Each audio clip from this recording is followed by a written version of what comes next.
Good morning, KU. Kind of a dreary Thursday morning. Yeah, it's really gloomy. I mean, I'll take this over freezing snow any day. I know. I'm glad the snow's gone. Actually, I saw on my app today on my phone that we're supposed to get a chance of snow again later today. I'm through with the snow. I know, just about a 60% chance around 1, I heard, but yeah. I'm ready for this weather to be done. I heard it raining outside a few minutes ago. I'm glad I made it here before it really poured down or started. Yeah. But that's all that's going on today. Right. We can get out of that. If you want to get out of the rain, you can go down to the Engineering Expo. It's National Engineers Week, so they're having that today, tomorrow, and Saturday, where students can come and participate in competitions. There's some displays down there. Yeah. I know over like 2,000 students come from elementary through high school to come and check things out. It's supposed to be really cool interactive experience, right? The community is open. It's an open house. Everybody's invited. Excuse me. And in a few minutes or moments, we'll be talking to Katie Kelleher. She's live there, Skyping. Right. We have Katie down there to interview a student who's down there with the engineering. Yeah, she'll. I don't know if she's found one yet, but we'll be talking to her. Kind of tell us what's going on down there. Yeah, Kristen will be talking to the guests that she's found at the Engineering Expo, so I'm really excited. I've never been there, so I don't. Right. I didn't know much about it until this morning, so it sounds like it's a really, fun thing for people to go and get involved in. So, in a few minutes we'll have Katie with us. Okay, so Katie, are you there? Yeah, I'm here. Can you guys hear me? Yes. All so right. What's going on? Right now I'm in the Aerospace Club room here. I'll flip this around. We are here in the Aerospace Club room with lots of activities going on. In this room, they are shooting little circles at these apples to show aerodynamics. And then over here we have some model airplanes. We have a flight simulator going on over here. There's also going to be an archery competition going on right there. So there's just a lot of stuff going on, a lot of people around today, and I think right now it's just students, but pretty soon it'll be open to the public. Okay. And so it'll be a good thing for everyone to check out. All right. Well, thank you. We will be back with you later with the guest.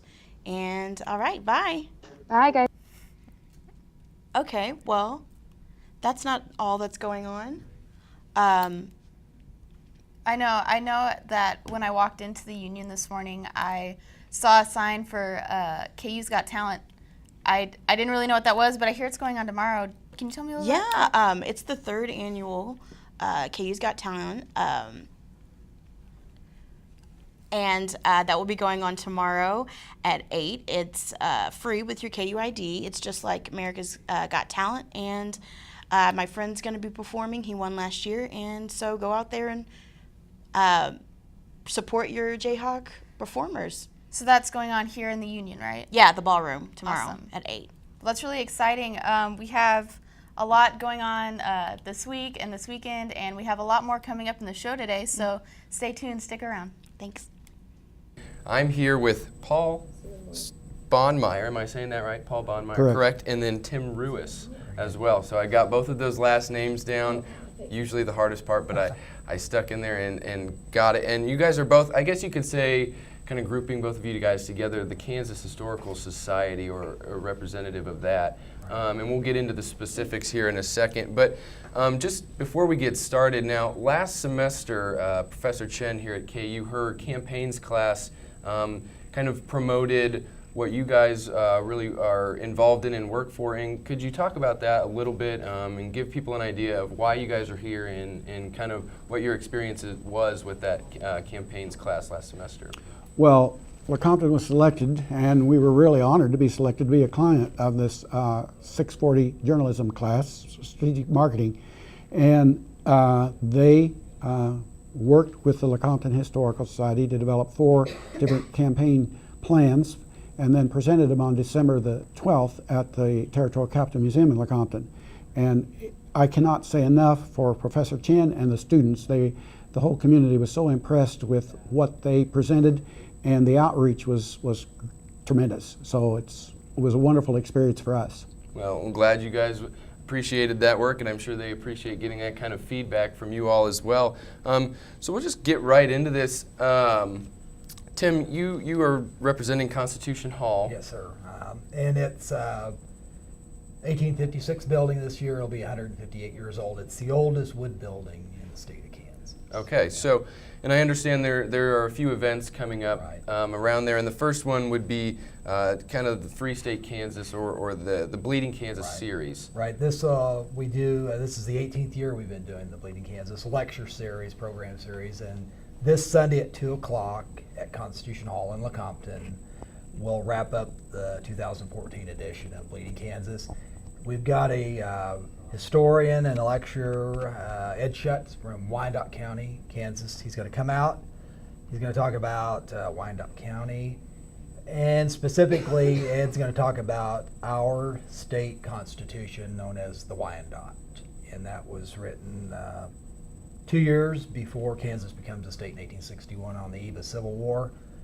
And that's our state constitution. It was a long, hard slog, 7 years in Kansas territory, Bleeding Kansas. That's why it's called the Bleeding Kansas series.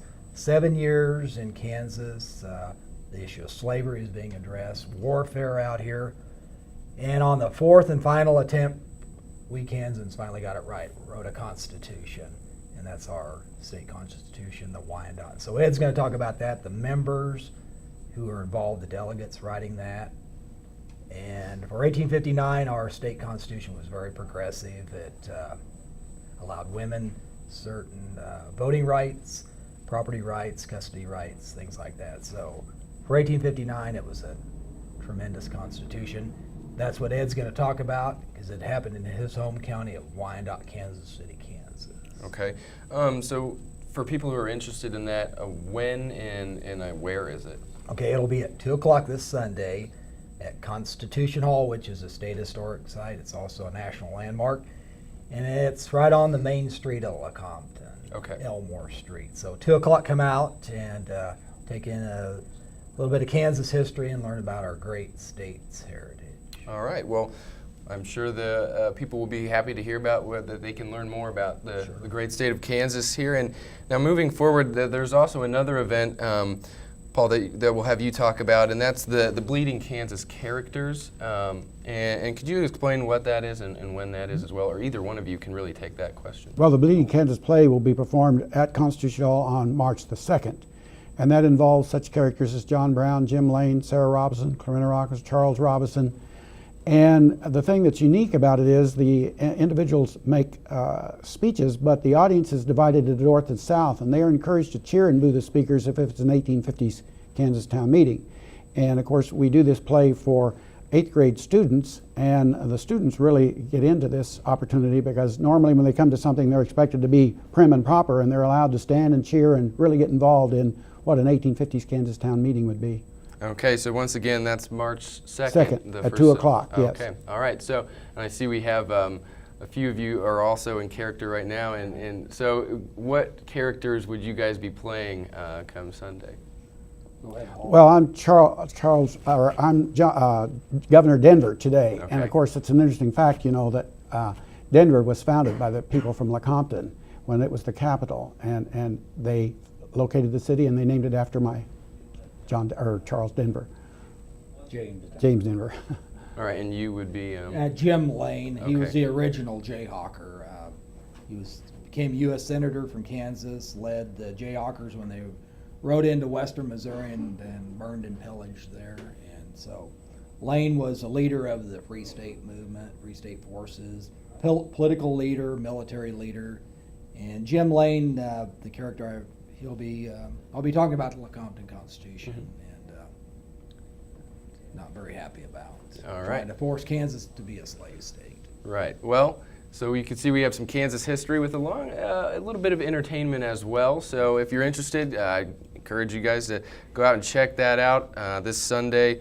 And so thank you guys for both coming on. We appreciated having you, and we're going to take a quick break and we'll be back. How are you doing today? We're great. What are you necessarily doing at the All right. Engineering Expo? So we're here at Engineering Expo, which is a giant engineering fair put on by the School of Engineering. and it's actually older than KU Homecoming. So all the organizations have activities and things going on today.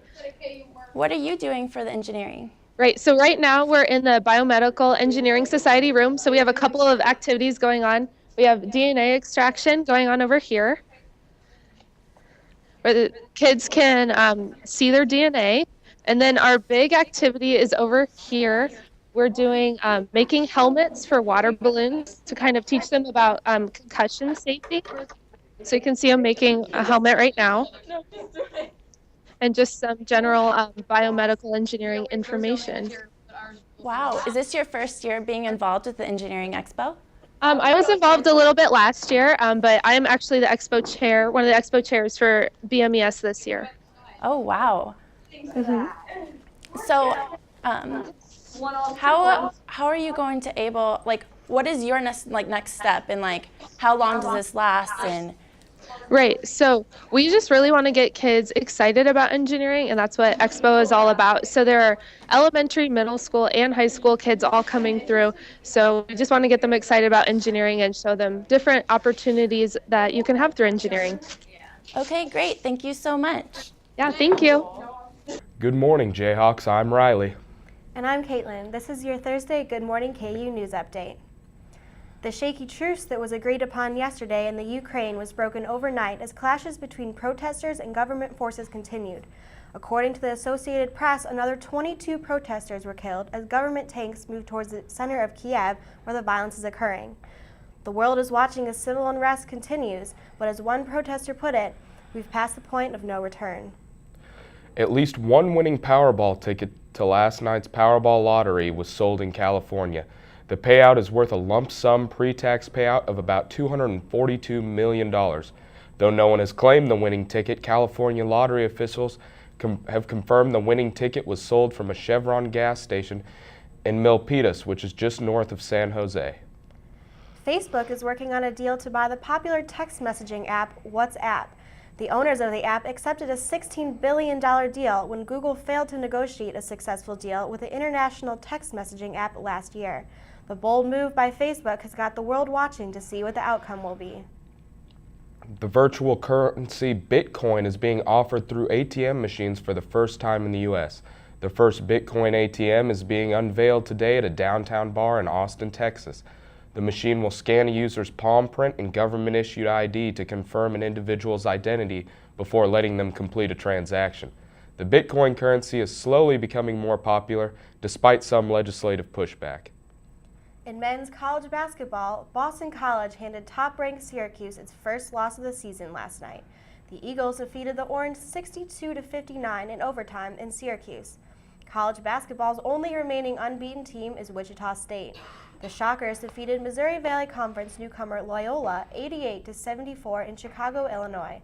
The win improved Wichita State's record to 28-0. And that wraps it up for today's show. Stay dry and have a good morning, KU.